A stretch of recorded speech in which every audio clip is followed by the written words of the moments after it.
the Pro-America Report with Ed Martin.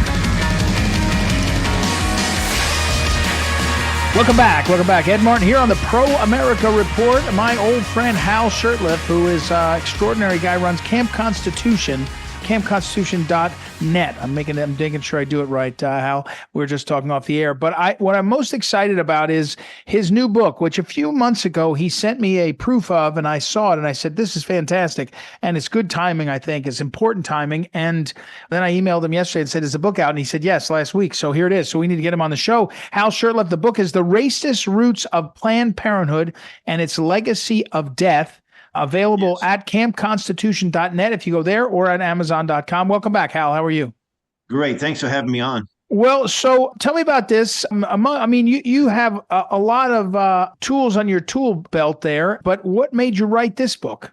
Well, I learned about the racist roots of Planned Parenthood many years ago. I read a book by George Grant called The Grand Illusions: The Legacy of Planned Parenthood. I knew about the Negro Project, which is something that Margaret Sanger, its founder, hatched. You know, her goal was to get black ministers and black clergy and black doctors to promote birth control initially, and then eventually it was abortion.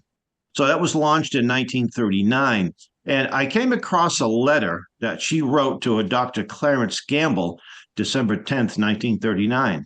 In the letter, she says that it's a 3-page letter. I actually held the original letter in my hands. Wow. It said that we don't want word to get out that we wish to exterminate the Negro race. And that's why the clergy and the doctors, the black doctors or Negro doctors and clergy will set their more rebellious members straight. Now, they claim that she didn't want to exterminate the Negro race. And even if she didn't want to exterminate them, she definitely wanted to curtail their births by a big percentage. Right. And I think she's been wildly successful. But at one point, I was doing an article about Planned Parenthood, and I looked at the letter, and I noticed the address on the letter. Dr. Gamble lived in the town of Milton, Massachusetts, which is right next to Boston. It's sort of a somewhat bedroom community, very wealthy. And then, there's some blue collar working class there. And I knew the neighborhood very well. So I, back in late 18, I got our camp chaplain, Reverend Stevie Kraft, who happens to be black, to read the letter across the street from the house that Clarence Gamble lived. Now, we qualified. I said, don't come down and protest in front of the house. He died in 66. Right. We don't know who lives there. Right. So he read the letter and made commentary, and that video is up on our YouTube channel, Camp Constitution. And then it dawned on me that just about maybe 8 or 9 doors down, and this is a high-rent district, to say the least, that's where George H.W. was born. And so Prescott Bush lived in the same neighborhood around the same time. And Prescott Bush was Planned Parenthood's first treasurer. And I said, oh, my goodness, yeah. And it was ironic that Bush died that same day that we made that video, November 30th, 2018. Wow. So I know I didn't go into it right away, but I thought, that I found out that the Clarence Gamble papers were at the Harvard Medical School Library, which is on the Boston side, not in Cambridge, but in Boston. And it's the largest medical library, I understand, in the world. And it was right before the lockdown, January of 2020, that I spent several hours, 3 or 4 hours. I didn't see one letter between Bush and Gamble, but I got all this correspondence from Sanger and Gamble, and that Negro Project letter, and I found out who funded the Negro Project. And this is not too well known. Albert Lasker, who was known as the father of modern advertisement, if you're a female and you smoke, it's probably because of commercials he established way back then. Right. You have your own cigarette now, baby. You've come a long, long way. That kind of stuff. He was a Republican, interestingly enough. He married Mary. His wife, Mary, who was a close associate of Sanger, she ran a birth control place in New York. She married a man named Reinhardt, who was an art dealer, wealthy guy. She divorced him, married Lasker. They founded the Lasker Foundation, which exists to this day. If you go to their website, they have nothing but high praise for their two founders. And I asked before we put the book into publication, I said, you have a statement on the racist roots of your founders, and they never go back to me. I sent several emails and they didn't want to respond, which I thought was pretty fascinating. And so, yeah, he donated something like $20,000, which today would be about $500,000. Oh And my, they wow. started using clinics, and of course, and the letters point out the South. It's always where there's and the word Negro, by the way, was a generic term. It wasn't meant to be offensive in those days. Yeah. Today it would be, but in those days it wasn't. And there was one of their colleagues was she was a doctor, and she had a clinic, and it's all these letters are in the book. She had a clinic down in Florida. Lydia, I can't think of her last name offhand. And in one of her letters, she said the Negro birth rate is, or the colored birth rate is too high. And I'm thinking, Hmm. no, who are you to determine what the colored Right. birth rate should be? And also there was some other interesting people involved here. And that's why it took me a little while because after I transcribed the letters because I had to take pictures of them. I couldn't just photocopy them, so they didn't come out. And some of them, and I put pictures of all of the, I put pictures of letters in with right after the transcribed letter. But it was just an interesting number of people. Also, Sanger had it. She was a incredible. I mean, she was evil, but she had to give the devil her due. She was so good at organizing and getting people to work. She had Nazis, she had communists, and she had Klansmen. And one of the communists was, we all know his name, most of us, W.E.B. Du Bois. Now, he Uh-huh. joined the Communist Party late in life. Hmm. He said this, and I have the quote in the book.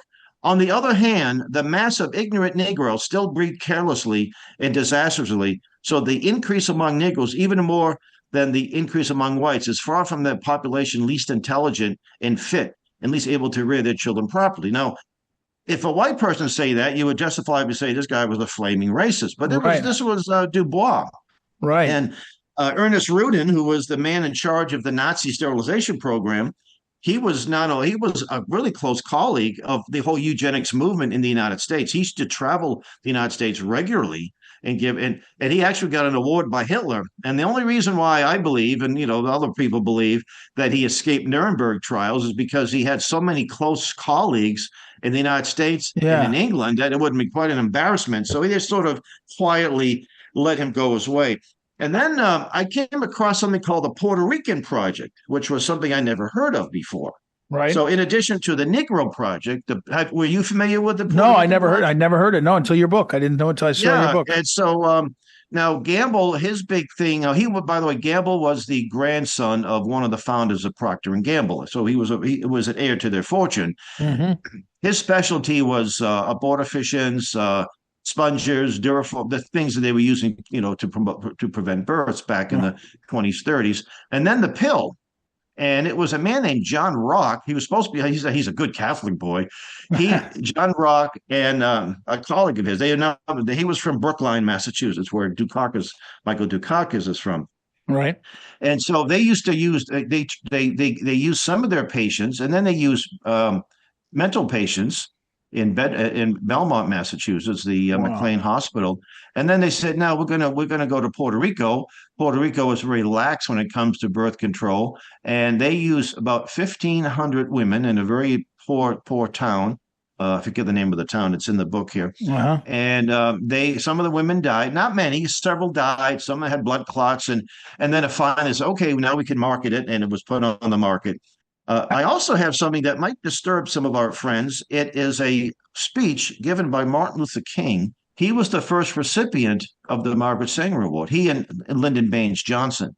Wow. And if you read the speech, now King didn't probably write a lot of his speeches. Right. Whoever wrote this speech could not have called himself a disciple of Jesus Christ. He referred to large families as evil.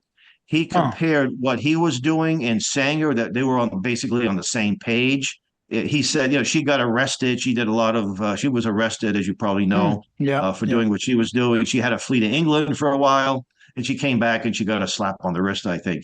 And he said, but she has to follow a higher law.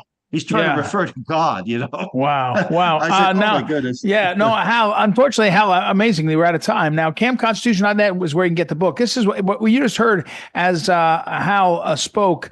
It's how the book reads, too. It's just kind of all these things. You read it thinking, wow, how did I not know that if I hadn't heard that about? So it's worth checking out. The book is The Racist Roots of Planned Parenthood and Its Legacy of Death. And Hal Shurtleff is the author. He also is the founder and leads Camp Constitution at campconstitution.net. You'll see they have their upcoming camp in the summer, July 14th through July 19th. You should look into that. If your family, your children, if it works for you, you should apply. But I've got to go to a break. I'll get in trouble with my producers. We've got to take a quick break, and I'll be right back. It's Ed Martin here on the Pro America Report. Back in a moment.